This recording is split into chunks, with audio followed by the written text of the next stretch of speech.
안녕하세요 님들. 요번에 역대급 부동산 대출 정책이 나왔죠. 정말 갑작스럽게 6월 27일날 발표를 하고 28일날 바로 실행을 해버리는 특단의 대출 정책이 나왔는데요. 오늘은 우리 유님들께 이 대출 규제에 대해서 전부 다 총정리해서 한번 말씀드려보고자 합니다. 이번 대출 규제는 주택담보대출은 물론이고요, 신용대출 그리고 전세대출까지 전부 다 통제를 하는 정책이다 라고 말씀을 드리고요. 이 모든 정책으로 인해서 결론은 하나입니다. 실거주할 거 이외에는 집 사지 말라 라는 거고요. 그리고 고가주택 같은 경우에는 현금 비중을 늘려서 집을 사라 라고 내놓은 정책입니다. 다만 이 정책 같은 경우에는 주택담보대출은요, 수도권에 대해서만 적용이 됩니다. 그런데 지방은 적용이 안 돼요.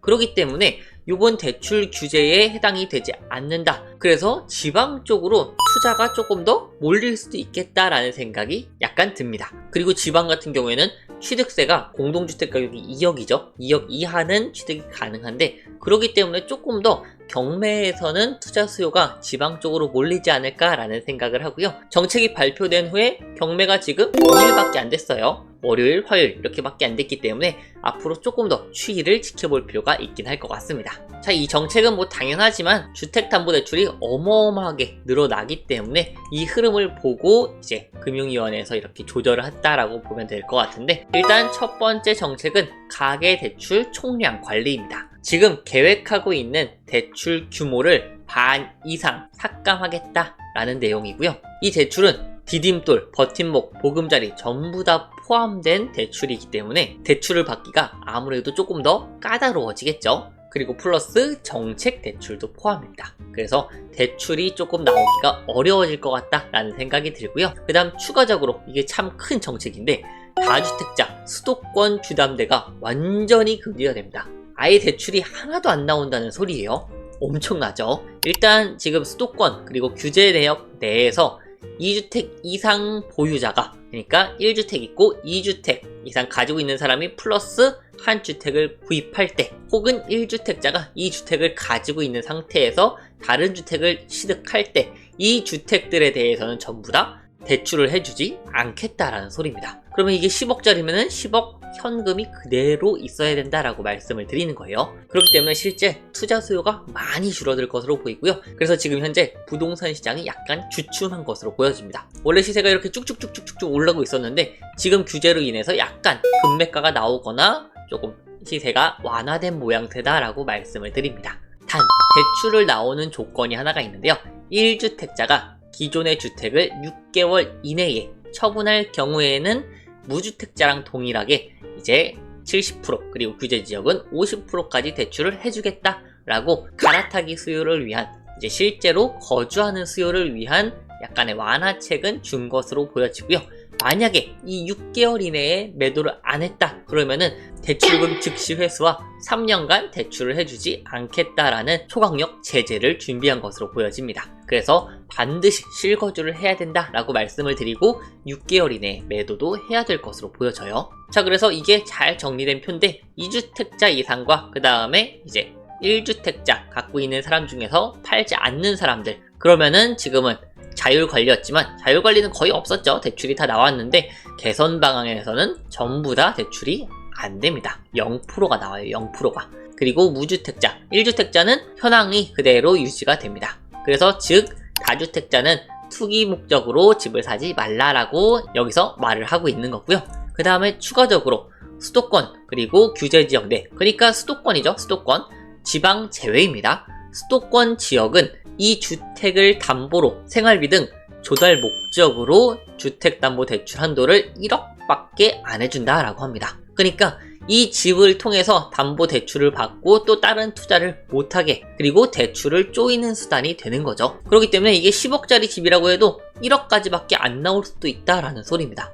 단 여기서도 지방주택 같은 경우에는 주담대 한도가 현행과 동일하다. 그래서 지방 쪽으로 투자 수요가 조금 더 몰릴 수도 있다라고 생각을 하고요. 제가 네이버 프리미엄 콘텐츠에서 지방의 전국의 아파트 경매 추천 물건을 전부 다 제공해드리고 있는데 제가 이제 슬슬 자료를 모으는 중입니다. 그래서 지방 아파트의 낙찰가 그리고 입찰가는 어느 정도의 변동이 있는지 이런 부분들을 전수조사해서 한번 우리 유님들께 다시 한번 말씀을 드려보도록 할 거고요. 일단 이 정책만으로 봤을 때는 지방 투자가 조금 더 오를 것 같다라는 생각은 들어요. 그래서 제가 이렇게 정리를 해놓았고요. 그 다음 세 번째 대책으로 수도권 그리고 규제지역 내 대출 만기를 30년 이내로 제한한다 라고 나와 있는데 원래는 40년까지 은행이 자율적으로 해줬는데 이게 10억을 빌렸어요. 그러면은 10억 같은 경우에 30년 동안 갚는 거랑 40년 동안 갚는 거랑 당연히 원리금이 가격 차이가 있겠죠? 이게 훨씬 더 적겠죠. 40년 동안 갚으니까요. 그래서 이게 DSR을 낮춰서 대출 금액을 조금 더 늘리는 역할을 했었는데요. 이거를 30년까지로 제한하겠다라는 겁니다. 그리고 네 번째로는 수도권 그리고 규제지역 내에 조건부 전세 대출을 금지한다 라고 나와 있습니다. 그래서 즉 실거주가 아니라 갭 투자 목적으로 주택 구입에 사용하지 말라라고 해놓은 겁니다. 그래서 갭 투자도 지금 상당히 어려운 상황이 되었다라고 말씀을 드리고요. 그리고 마지막으로 신용대출, 이거는 전국 다 해당이 되겠죠. 신용대출 한도를 차주별로 연소득으로 제한한다라고 나와 있는데요. 원래는 연봉이 5천만 원이면 1억까지 나올 수 있었다라고 돼 있었다면은 지금은 5천만 원까지밖에 안 나오도록 바꿨다라는 겁니다. 이거는 뭐 개인 신용대출이니까 전국 다 통용되는 말이겠죠. 그래서 신용대출 한도도 엄청나게 축소를 해버렸고요. 그리고 다음 정책으로는 주택담보대출을 6억까지만 해주겠다라는 겁니다. 최대 어떤 주택이든 다 6억까지입니다. 그렇기 때문에 만약에 20억짜리요. 그래도 6억까지밖에 대출이 안 나온다라는 소리입니다. 그러면은 원래 20억 같은 경우에는 한 12억 정도 대출을 받아서 샀어요.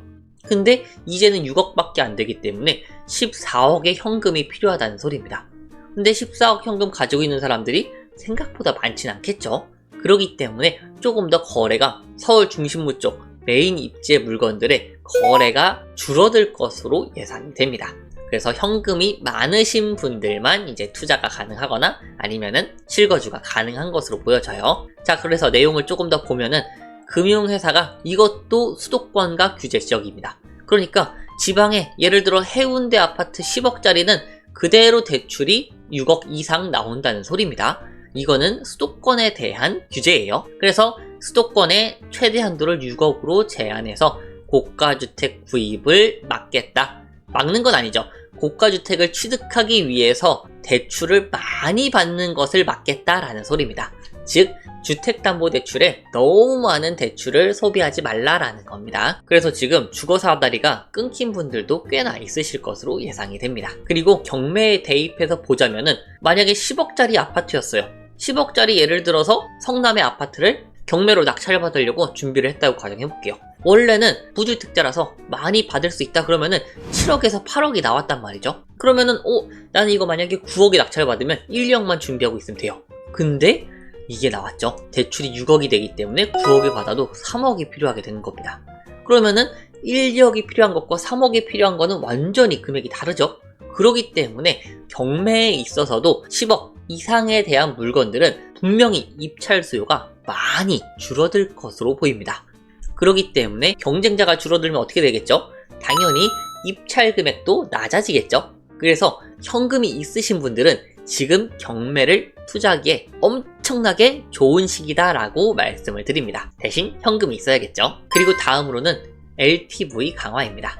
원래는 생애 최초 주택 같은 경우에는 80%까지 대출이 나왔거든요. 그러면 대출이 10억짜리면 8억까지 나오는 건데 이것도 이제 70%로 줄이겠다는 겁니다. 10억짜리면 7억일까요? 아니겠죠. 6억 나오는 거고 예를 들어 5억이다 그러면은 5억에서 원래 80%면 4억인데 지금은 3억 5천까지만 대출을 해주겠다라는 소리죠. 그래서 생애 최초 주택도 줄이게 됐고 이거는 제가 왜 줄였는지는 잘 이해가 안 돼요. 젊으신 분들 연끌을 막기 위해서 아마 이 대출을 실행하는 것 같은데 반대로 따지면은 주거사다리를 차는 느낌도 조금 듭니다. 그래서 생애 최초 주택 같은 경우에는 조금 냅둬도 되지 않았을까라고 생각은 되지만 완전히 원천 차단하겠다라는 이재명 정부의 방향성을 명확하게 보여준 것이라고 생각합니다. 자, 그리고 무조건 전입을 해야 됩니다. 6개월 이내에 전입을 해야 된다라고 나와 있고요. 이거는 정책 대출, 디딤돌이나 보금자리도 동일하게 적용된다고 합니다. 그래서 LTV가 80%에서 70% 줄었다라고 확인이 되고요. 그리고 디딤돌 또한 대출을 지금 현행이 2억 5천, 5억이었다면은 다 줄였다라고 나와 있는 거고요. 그러니까 이제 디딤돌 대출로도 금액을 축소하겠다라는 겁니다. 대출을 다 축소하겠다라는 내용이고요. 그리고 수도권 규제지역 주택 구입 시 아까랑 똑같아요. 주택담보대출을 받은 경우 6개월 이내에 전입 의무를 부과한다라고 나와 있습니다. 그러니까 이 주택을 사면은 무조건 실거주하라 라는 내용입니다. 근데 그것도 수도권의 한정이에요. 지방은 전입 의무가 없습니다. 그리고 네 번째, 수도권 그리고 규제지역 내 전세대출까지 통제를 하게 됩니다. 전세대출을 원래 90% 보증을 해줬다면 이제는 80%로 보증해가지고 전세가도 조금 떨어지지 않을까라는 생각을 하는데 잘 모르겠습니다. 이거는 금리도 엄청나게 많이 떨어졌죠. 지금 한국 기준금리가 2.5%입니다. 원래 딱 작년까지만 해도 3.5%였거든요. 근데 엄청나게 많이 떨어진 거죠. 그렇기 때문에 이게 지금 얼마나 영향이 있을지는 잘 모르겠지만 일단 확실한 거는 전세보다는 월세 비중이 조금 더 늘지 않을까라는 생각이 있고요. 그러면은 월세는 조금 더 시세가 오를 수 있겠다라는 생각은 듭니다. 그래서 지금 보증대출 같은 경우에는 지방은 그대로 유지됩니다. 90%고요. 수도권 그리고 규제지역은 80%로 10% 줄어들었다라고 확인이 됩니다. 그래서 요번에 27일날 금융위원회에서 배포한 자료를 제가 총정리해서 우리 유님들께 말씀드려보았고요. 이거를 보다 보면은 궁금한 부분이 생기실 겁니다. 그래서 Q&A까지 준비를 해보았는데요. 중요한 부분만 한번 보도록 하겠습니다. 이번 대책의 주요 내용에 대해서 한번 정리해서 말씀을 드린다면 다주택자는 집 사지 말라 라는 거고요. 실거주 목적으로만 대출을 받아라 라는 거고 주택담보대출은 6억까지만 받아라 이게 핵심이고요. 그리고 추가적으로 질의응답에 대해서 조금 더 말씀을 드리면 규제지역 같은 경우에는 추가로 지정될 수도 있다라고 언급을 하고 있고요. 앞으로 부동산 시장이 상승한다면은 규제지역이 조금 더 늘어날 수도 있겠죠. 자, 그리고 아까 말씀드렸던 거죠. 처분 조건부 1주택자 이거 만약에 내가 1주택 갖고 있는데 취득하면 6개월 이내에 팔라고 했었죠. 대출을 받으면은. 근데 안 팔 경우에는 대출금 즉시 회수 플러스 향후 3년간 주택담보대출이 제한된다라는 초강력 제재를 걸어놓았고요. 그 다음에 이것도 궁금하시는 분들 많을 거예요. 기존 대출 가지고 계신 분들이 있으시죠? 이 대출을 증액하고 대환하고 만기 연장하는 경우에는 어떻게 될지 궁금하실 텐데요. 대출 금액이 증액되거나 대환할 경우에는 강화된 조치가 적용이 됩니다.